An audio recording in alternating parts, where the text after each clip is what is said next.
Na graça e paz do Senhor Jesus Cristo, hoje vamos falar sobre a Bíblia Sagrada. Aos olhos de Deus, continua. Mas, infelizmente, aos olhos dos homens, não é sagrada. O tema de hoje, a Bíblia dos evangélicos. Não é a Bíblia do Evangelho.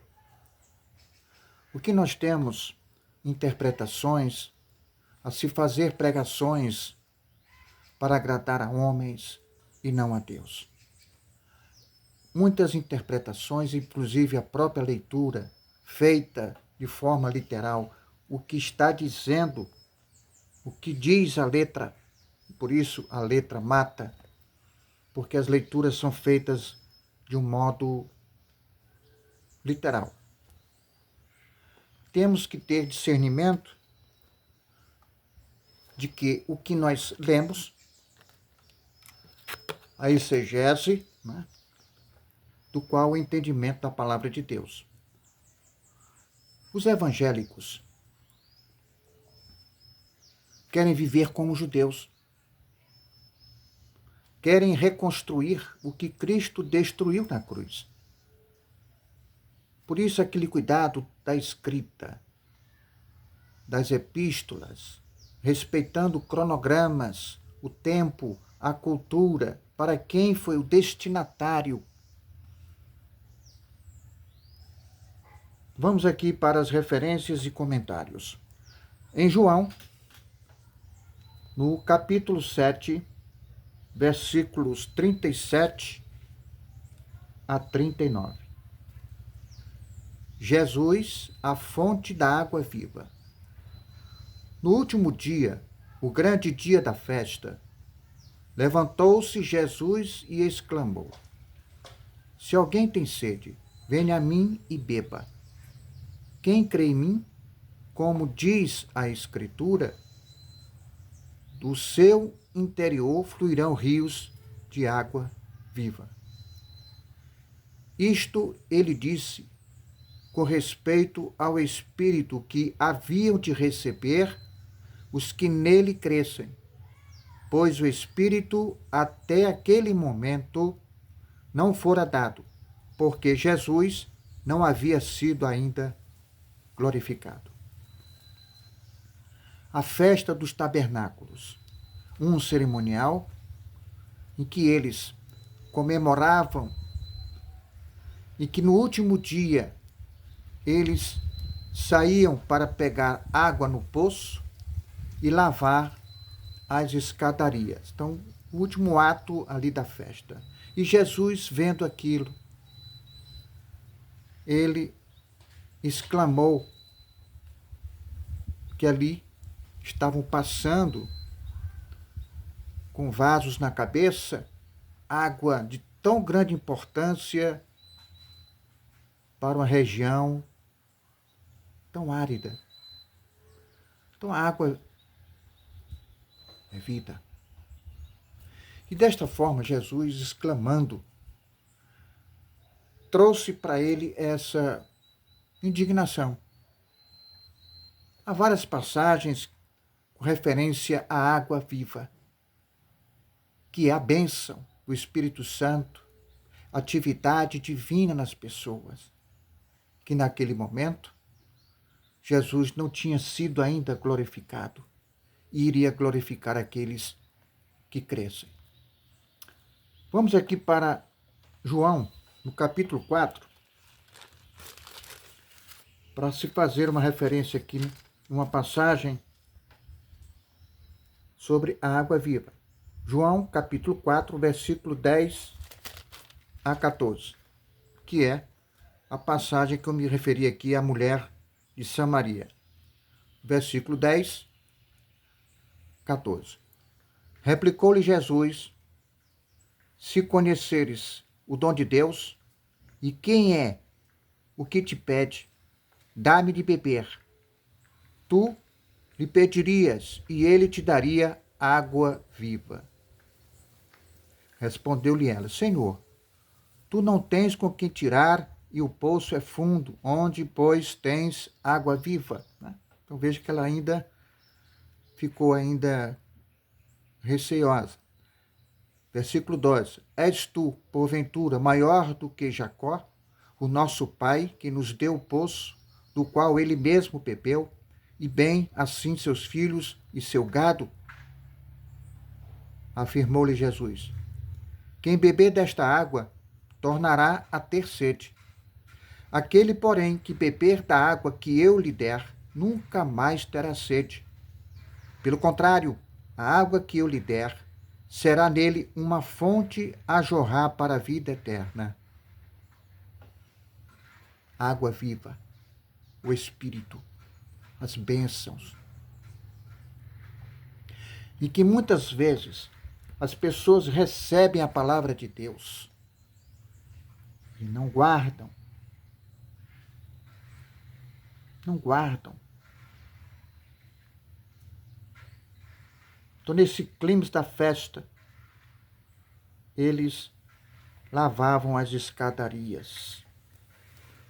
Vamos aqui, quando se fala na citação do Antigo Testamento, há várias passagens.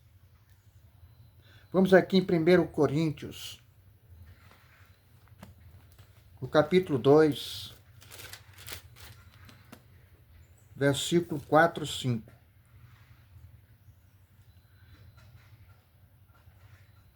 E foi em fraqueza, temor e grande tremor que eu estive entre vós. A minha palavra e a minha pregação não consistiram em linguagem persuasiva de sabedoria, mas em demonstração do Espírito e de poder, para que a vossa fé não se apoiassem em sabedoria humana, e sim no poder de Deus. As pregações fundamentadas na antiga aliança, com seus costumes e tradições, permanecem ainda nas igrejas evangélicas, de modo que devemos filtrar, devemos receber o que é de Deus, reconhecer as coisas espirituais e também discernir as coisas que realmente não estão de acordo com a palavra de Deus em verdade. É exatamente no poder de Deus da palavra. Vamos aqui em Isaías, capítulo 29, versículo 13. Isaías 29,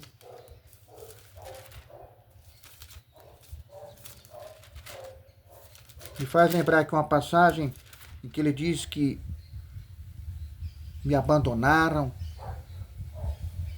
cavando cisternas rotas, que é exatamente a linguagem de figura, a água que é coletada, guardada em cisternas rotas, rachadas, essa água esvaziava.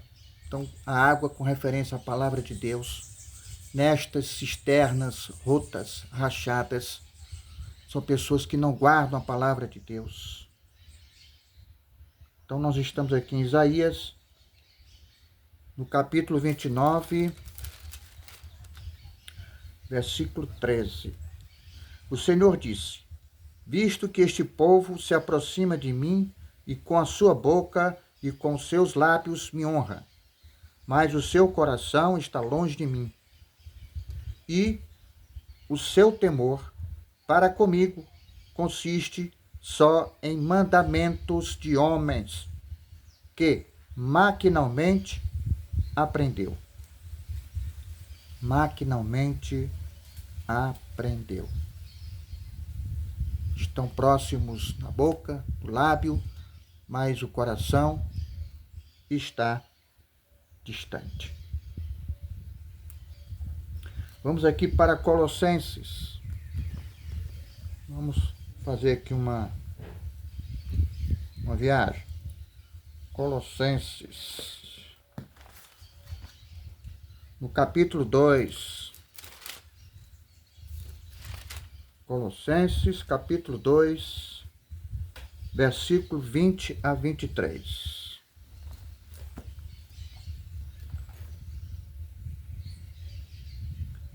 Obediência a tais práticas não vence o pecado. Versículo 20. Se morrestes com Cristo para os rudimentos do mundo, porque como se vivesseis no mundo, vós sujeitais a ordenanças. Não manuseis isto, não proves aquilo, não toques aquilo outro, segundo os preceitos e doutrina dos homens, pois que todas estas coisas com o uso se destroem. Tais coisas, com efeito, têm aparência de sabedoria, como culto de si mesmo e de falsa humildade e de rigor ascético, todavia não tem valor algum contra a sensualidade. Então mostra que insensibilidade aos seus próprios interesses, ao seu ventre, as pregações e a leitura já preparada das pregações moldadas, fundamentadas nos costumes e tradições judaicas, e colocando fardos pesados. Vamos aqui para 2 Pedro, no capítulo 2, versículos 5 e 6.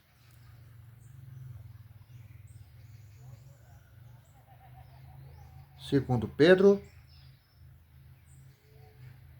capítulo 2, versículo 1, 3. Assim como no meio do povo surgirão falsos profetas, assim também haverá entre vós falsos mestres, os quais introduzirão dissimuladamente heresias destruidoras, até o ponto de renegarem o soberano Senhor,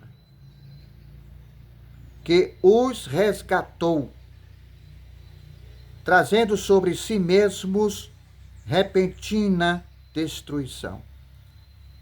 E muitos seguirão as suas práticas libertinas, e por causa deles será infamado o caminho da verdade. Também, movidos por avareza, farão comércio de vós, com palavras fictícias. Para eles, o juízo lavrado a longo tempo não tarda, e a sua destruição não dorme. Então, nós temos aqui uma condenação. Isso antes da cruz. Estes que enganavam, falsos profetas, falsos mestres, com palavras fictícias, falácias, heresias. Como diz aqui, o juízo lavrado a longo tempo não tarda. Iria acontecer o juízo na cruz. O juízo de Deus na cruz. Mateus, no capítulo 24. Mateus, no capítulo 24, versículo 5.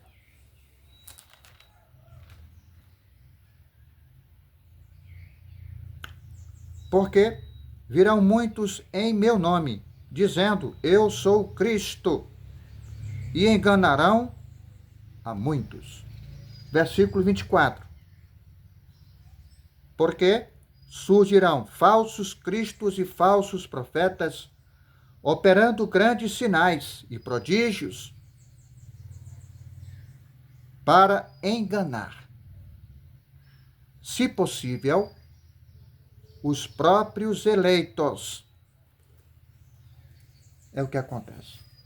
Pessoas que não guardam a palavra de Deus, não ficam selados e ficam nessa fragilidade e até então podem ser enganados. Em 1 Timóteo, vamos lá, em 1 Timóteo, no capítulo 4, 2. 1 Timóteo, capítulo 4, versículos de 1 a 2. Ora, o Espírito afirma expressamente que nos últimos tempos alguns apostatarão da fé.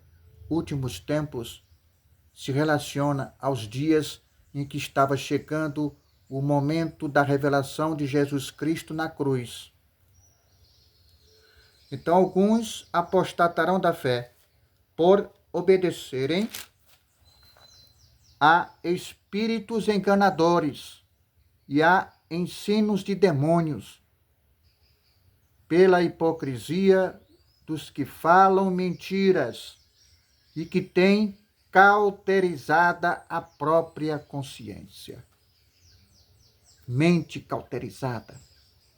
Por mais que você fale, eles não aceitam, eles não recebem, porque já estão com a mente cauterizada. Por isso que quando Jesus, na ceia, em que ele colocou o cálice, aqui o meu sangue da nova aliança, imprimirei na sua mente, inscreverei no seu coração os meus mandamentos. Então nós temos uma redução de 613 para 10 mandamentos e dos 10 mandamentos para 2. Amar a Deus com todo o seu coração, com todo o seu entendimento, com todas as suas forças. E o segundo, semelhante ao primeiro, amar ao próximo como eu vos amei. Então, quando fala aqui em mente cauterizada, é porque não conseguem receber, assim como acontecia com os gentios, os povos, na época em que Jesus falava por parábolas, porque eles não tinham recebido ainda a revelação. 1 Pedro, no capítulo 4, 1 Pedro, no capítulo 4, versículos 5, 6.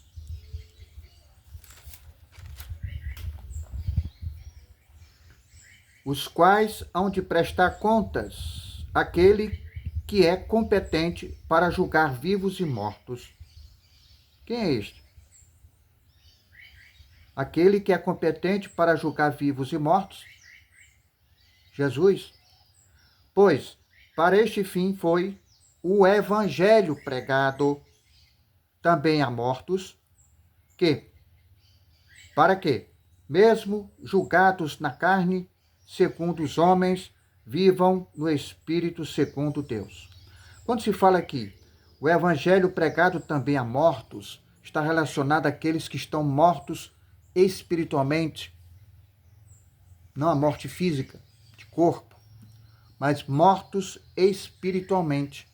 Estão decaídos da graça de Cristo, os que estão nas igrejas procurando salvação, procurando Ele nas igrejas, procurando o que já tem.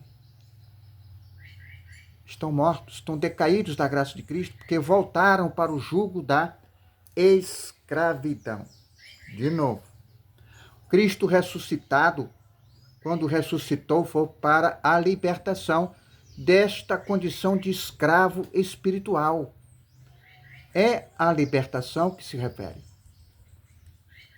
Amém? Marcos. Vamos aqui para Marcos. Várias referências aqui que o separei. Marcos, no capítulo 11,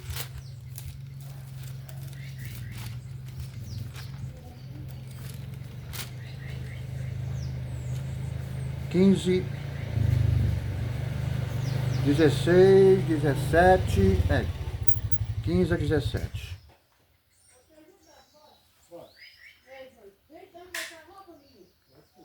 Purificação do templo. E foram para Jerusalém. Entrando ele no templo, passou a expulsar os que ali vendiam e compravam. Derribou as mesas dos cambistas e as cadeiras dos que vendiam pombas.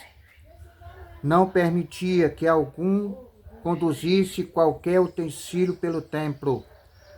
Também os ensinava e dizia: não está escrito: a minha casa será chamada casa de oração para todas as nações. Vós, porém, os tendes transformado em covil de salteadores. E os principais sacerdotes e escribas ouviam estas coisas e procuravam um modo de lhe tirar a vida, pois o temiam, porque toda a multidão se maravilhava de sua doutrina. Em vindo à tarde, saíram da cidade. Então veja que aqui é a purificação do templo. Então ele chegou ali, vendo cambistas, venda de animais, utensílios, como nós temos hoje em algumas igrejas, o comércio para arrecadar dinheiro e dizem que é para a obra do Senhor. Isso aí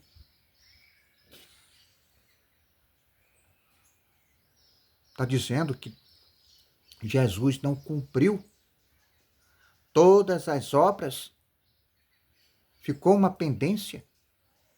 Então é preciso arrecadar dinheiro para fazer a obra do Senhor? Cristo fez tudo. Por isso que eu falei no início deste vídeo que os evangélicos querem fazer o que Cristo já fez. Não há mais nada, absolutamente nada, que o homem possa fazer, pois Cristo fez. Tetelestai. Cumpriu todas as promessas de Jesus Cristo. Portanto, esse cuidado de que possamos ouvir, não podemos deixar também, claro, de frequentar. Eu frequento, como eu disse para vocês, igreja evangélica, igreja católica. Deus é um só. Nisso fundamentado pelos judeus, só há um Deus. Este é o fundamento judaico. Só temos um Deus verdadeiro, Jesus Cristo, a expressão exata do seu ser. De modo que devemos nos edificar, ficar selados com a palavra de Deus em verdade, a dedicar a leitura, oração, de agradecimento, de gratidão. Amém? Então, vejamos que a palavra de Deus edifica, transforma, resgata, regenera. O poder de Deus na palavra do Evangelho. Fiquem com Deus, na paz e graça. Amém.